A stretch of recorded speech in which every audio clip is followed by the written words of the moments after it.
Hey guys, Alex from 7th Hour Films back again with Better Call Saul. Last time on Better Call Saul, we had Miho, where basically Tuco had to deal with the two skaters and Jimmy, and in that, Jimmy had to use that silver tongue of his in order to negotiate, basically, and eventually, after a long process, first he was able to convince them that he was just a lawyer in the wrong place at the wrong time, and he was able to talk Tuco out of murder, specifically out of murdering the two skaters, and instead got Tuco to just break their legs, basically. And then, as Jimmy returned to normal life, he was contacted by Nacho, not No Dose. I realized later in editing that No Dose was, I guess, the driver or something, and Nacho was actually the brains behind Tuco, basically. But Nacho showed up and was like, "Hey, I want to steal the money that from the people you were talking about." And Jimmy was like, "Oh, I don't really do that." And Nacho was like, "Okay, call me when you're ready." So yeah, and it was all pretty interesting. So I'll be curious to see where we're going from here. I imagine eventually Saul's going to have his, break bad moment, and he's going to join up with Nacho, but we'll have to see. Yeah, that is pretty much that. So let's just go ahead and get right into this episode of Better Call Saul. Here we go. God, I wish the subtitles were smaller. Although I guess in a reaction it's better for people. Charles Mcgill, client visit. Oh, it's a flashback for Chuck. That's interesting. That hair, though. Here's Johnny. Ah. Hey, I knew you'd come. Huh. All right. What's he doing in prison? Is this because of slipping Jimmy? Forget the property damage and assault charges. You face being labeled a sex offender, Jimmy. Whoa. It'll follow you. Let's talk strategy. Okay? Because I need you to work your magic and make this whole situation go poof. You got a plan of attack?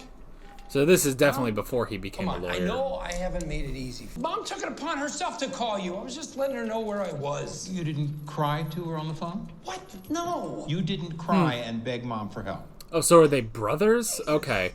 I've been curious about their relationship. I'm gonna cry on a paper. I figured he was his uncle. They really had to dim everything and give him a lousy brother. All right, brother. They had to give him a wig to make him look even remotely younger. Lousy brother, I'm a big screw up. Okay, I didn't realize they were brothers. Whatever it is, I'll do it. Just say it. Please, Chuck. Help me.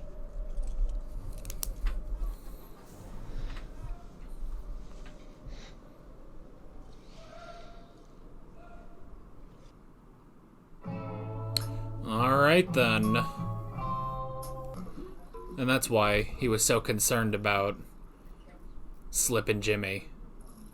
I just wanted to call you. So, hey, what you doing? Jimmy. You don't call it No, two. I'm not talking dirty to you. No. Wait, you think that's the only reason I would call you at this time of night? I mean, So this was the girl that he shared the give me cigarette a with, little bit right? of credit, okay? Yeah, he's probably a target. Somebody might get some bad ideas. You know, if Kettleman isn't careful with that money, I mean, his whole family could be in danger. What do you mean danger? That's oddly specific. Good night, Kim. Kim, thank you. Good night, Jimmy. What the hell's he doing? That's magical, what he's doing there. Can't do a second take on that. Well, I guess if you get another roll. Oh, he's going to a payphone. Was he gonna use that to, like, modify his voice or something? Hello! You've reached Team Kettleman! Please leave a message for Craig. Betsy, Warren, and JoJo after the beep! JoJo's about to have some bizarre adventure, I bet you. Why is he calling them, though? What is he doing? Hello. Oh my god. You reached Team Kettlemans. Oh my gosh. You're wasting money. You have to keep listening to that. Who's that excited on a freaking messaging thing? Kettlemans, you're in danger. You're in danger. I'm sorry, what? Craig, who is it? Oh, he actually answered this time. Wait, say that again. Oh, he's please. actually trying to get a hold. Yeah, what are you trying to say? He can hear him. Friendly stranger. Your whole family's in danger. The money. He's warning. Kettlemans, you're in danger. They're coming for your money. Bye. Tuh. Are they already there, or does Nacho know where to go? Or are they just seeing shit? Ha! Screw you, geezer. What a dick.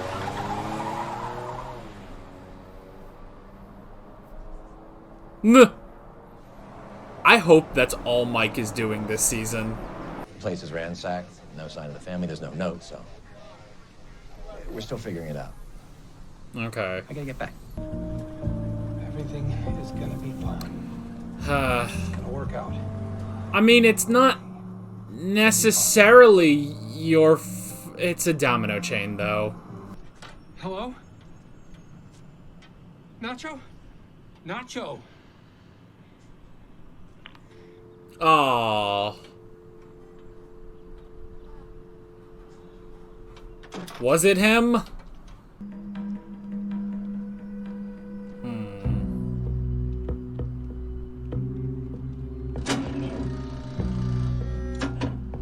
Oh.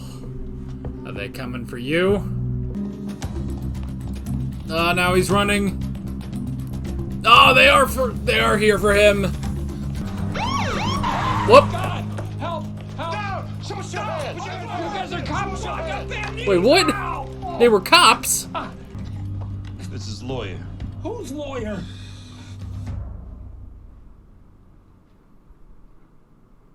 Nacho? Huh. You miserable piece of shit. Okay, that's not a good start. You set me up. And what? You gave my score to another crew and now you're setting me up. Wait, what? What the what? I was never in the house. Huh. What about the blood in your van? They DNA my ride, all they're gonna find is the blood of your skate rat twins plus whatever piss of shit you leaked out when you were in there. Nobody's Okay. been in the back of that van since. So it was something else. The cops are out there right now poking into my business, and if they find something on me or my partners for real, it's gonna be bad for you. You get me out of here today, or you're a dead man. It's not the Kettlemans. Just test it. That'll take weeks, if we could even Weeks? get a DNA sample to compare it to. Well, isn't that convenient? You've got an innocent man in there right now who I demand you release with an apology. Duh. Well, then I want to see the crime scene because you guys are missing something. Screw you, missing something. No, detectives, I think that's a good idea. A good idea. Yes. I think we should invite Mr. Mcgill to the house. Why? Yeah, why? Duh. I think she's picking up that he's telling the truth. You wanted me to crack, mission accomplished. But I'm telling you, my client didn't do this. We know Varga was outside the house the night the family disappeared. That is a fact. Advocate for the guy all you want. Doll is gone, girl is gone, which means Doll and girl are most likely together, which means... I have no idea what that means. Which means the kid wasn't dragged out of the house, ipso facto. Nah. Wait, what are you saying? Maybe the Kettlemans kidnapped themselves. Well, They stole $1 million plus, right? You want to get away with all that yummy cash? What do? Run? No, you can't. If you run, everyone knows you're guilty. but if you get but if you're kidnapped, you're a victim, right? Huh. They staged this to throw everyone off. Oh, come on. You don't think it's possible I'm right? It's possible. Unlikely. But possible. Unlikely. The girl was scared, crying. Bad guy lets the kid take the doll to shut her up. What? You don't think that's possible? You didn't do the sex robot voice, did you? I did. The tube and the whole thing, which probably scared the living shit out of them, and they took off. Which, file that under unintended consequences. But you believe me now? Great. Now we have to find them. Okay, let's do that. Stop looking at Nacho and catch the Kettlemans on the run. And if they never catch them? The Kettlemans? Well, you've met these people, right? They're not exactly masterminds, right? They will be caught if... What is that a no, or...? Hamlin will never agree to it. The Kettlemans are our clients. This would mean incriminating them. You see? This is why people hate lawyers. It's Hamlin's call. Come on. No ticket for you, Buster. This is so spiteful and so petty. Yeah. I suggest you find parking somewhere else. Somewhere else? As in, where somewhere else?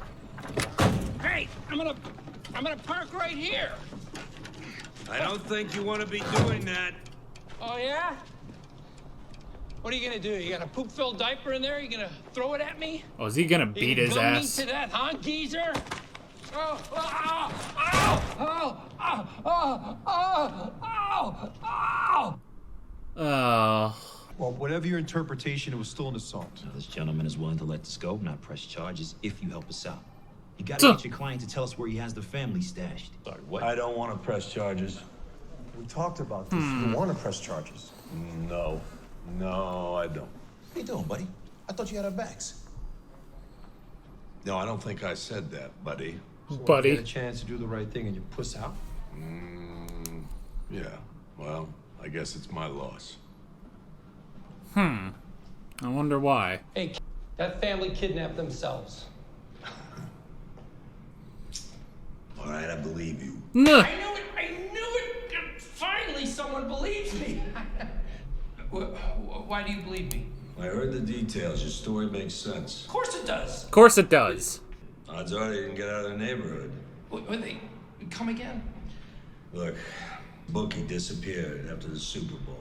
Cowboys, Steelers took $6 million in bets and skipped town when things didn't go his way. Now, everybody thought he was on the beach in the Bahamas or dead in the Jersey Pine Barrens. Wasn't the case. He was 2 doors down from where he lived in a foreclosed house. Lived there for 6 months without anyone suspecting. But why? Why not run? That's what everybody expects. It's human nature to want to stay close to home. And if this Kettleman figured out how to do it, that's what he did. Okay. Interesting. Alright, well, he got help. And Mike did something other than be a toll booth guy. Alright, now you just gotta find him. You find him, and all this ends. Man, take your jacket off. It's probably hot as balls out there. Although it's at least an overcast day. Oh, wait. Well, it was. It's overcast in the distance. Dude, look for footprints. It's not like they washed away in the rain. Well, they didn't go 2 doors down. Do we have to? Oh, hey, I don't know about you, but I would love a little John, Jacob, Jingle, Heimer, Schmidt. Yeah, and you know what? Hope they don't have a gun or something. One, okay, Kettle Team? Let's do this. Here, Boo! Johnny! Okay, you're done here.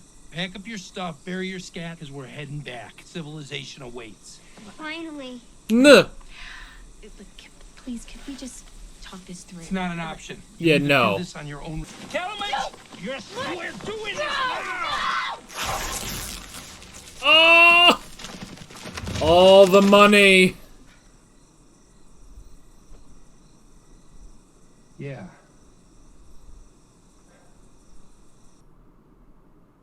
Ah, that's it. Alrighty. Alrighty, that is episode 3. Whew. Boy, oh boy, that was something, man. That was something. I mean, just the sort of, I guess, out-of-the-box creativity of just thinking about why they wouldn't be there, you know? But that was very interesting. Now, Nacho, while he will be pissed because, you know, the robbery didn't go through, at the very least, if it gets the feds away, maybe it'll be something. I don't know. I don't think that's going to be the last we see of Nacho. So, alrighty. So, let's go ahead and jump into the notes on this. The first thing I wrote down is brothers and the past, which is very interesting. So, okay, I don't think I would have ever guessed that Chuck and Jimmy were brothers. At first I thought, well, maybe he's like a father, but then I thought, no, if he's calling him Chuck, I mean, yeah, some people call their fathers by their first name, but I didn't think that was the case here. And then I thought, okay, maybe it's like an uncle or something, you know? It took me a little while to realize they both had the same last name, so there was also that. But yeah, I would not have guessed that the two of them were brothers. So, but good to know. We at least know that now. And yeah, so we had Jimmy's past, which is interesting. I mean, it's pretty interesting for a show that's supposed to be, you know, this is the story of how, you know, this is how Jimmy Mcgill became Saul Goodman, you know? It's interesting to also get more, like, further into his past, you know? So yeah, back in the past, Slippin' Jimmy was not the greatest part of his life. Now it's interesting. I mean, those were some pretty serious charges that he was facing, you know? Like, it wasn't just like, you know, sort of standard stuff. Like, he was saying, like, you could be registered as a sex offender. Like, whoa, what kind of slipping Jimmy injury was this, you know? But either way, it was very, very serious. But you can tell that's where Jimmy had to get cleaned up, you know? That was sort of the last straw. And yes, his brother Chuck did help him. That was the moment that Jimmy needed to, you know, get his act together and stuff. And he did, eventually following his brother and becoming a lawyer. So that was interesting. The next thing is calling Kim. Okay, so in the first episode, Kim basically only has that one scene where, you know, they basically share the cigarette. And then after that, I think he, like, looks over and, like, sees her in the hallway. But other than that, like, this is the first time we really, like, hear Kim. Like, she has any dialogue, which is interesting. So I'm also curious now, because the law firm was Hamlin Mcgill. I would imagine it's Kim Hamlin. Like, she's the other Hamlin, but maybe not. I don't know. Maybe I'm wrong. So yeah. Yeah, I don't know. I don't know if she's the other Hamlin, if that means she's related to Howard, or it could just be that she also works at the firm. Because, I mean, let's face it, I get the feeling Jimmy used to work there, but I get the feeling Jimmy used to work there, but when he worked there, it probably wasn't Hamlin, McGill, you know? It was just Hamlin, McGill for the three people that basically founded the law firm, and Jimmy also worked there. So, I bet it would probably be like that. So I don't know if Kim is the other Hamlin or not. But anyway, yeah, so calling Kim, that was interesting, and I'm just getting any of Kim in this episode. I think that was good. So yeah, but then the whole thing of, you know, oh, they're in danger, and that's a little sus. I will say it's a little sus where, you know, he just calls up and is like, oh, they could be in danger, but he plays it off well because it's like, yeah, anyone would think, it's like, yeah, they might be in danger, you know? But then he did call the Kettlemans to warn them, and that freaked them out. So, yeah, they freaked out and then left with the money, which was very, very interesting.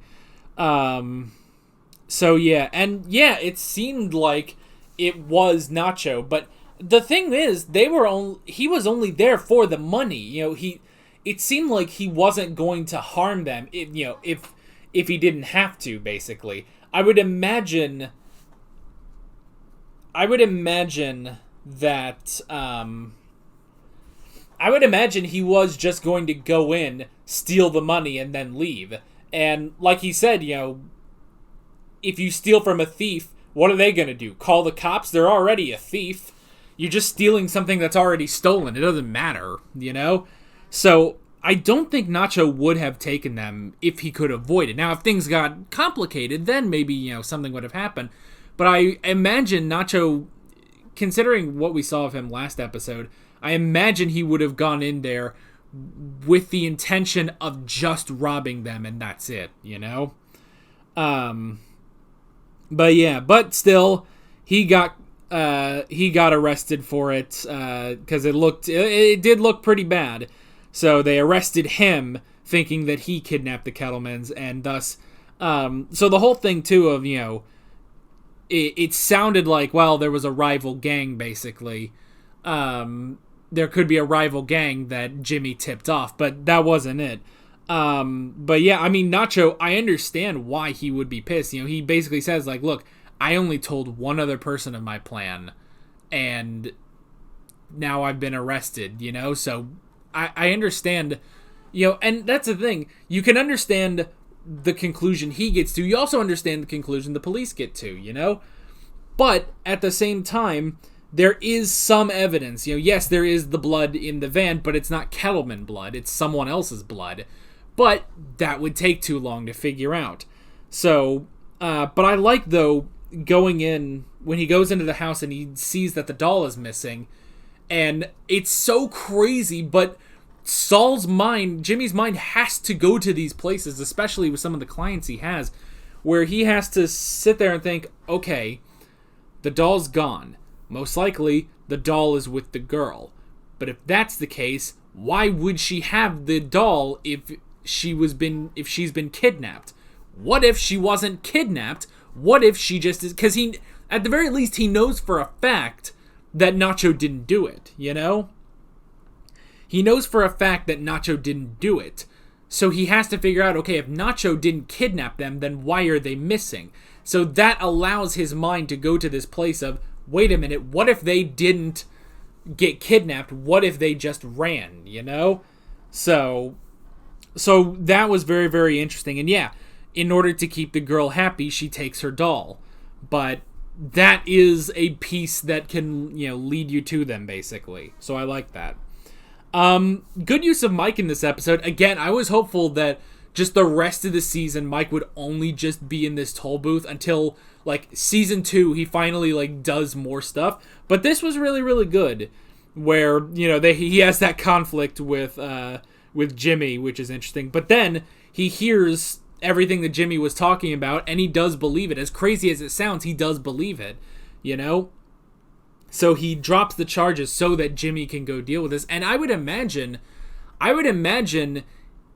if he is currently working with Gus, which I imagine he would be, if he's currently working with Gus, then he's probably aware of Tuco and Nacho and their whole business.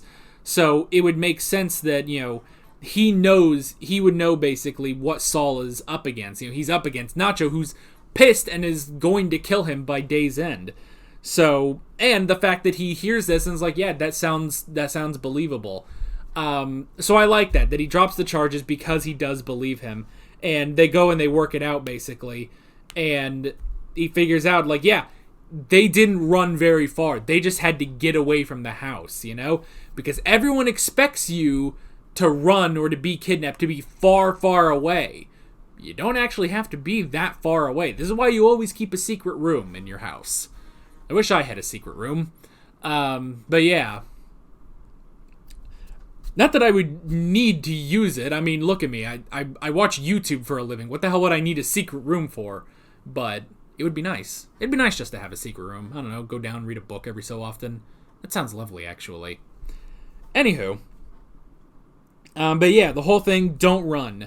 And they did not run. I mean, they didn't go far. So basically they were just staying in a tent. Now, it took him a while to find them.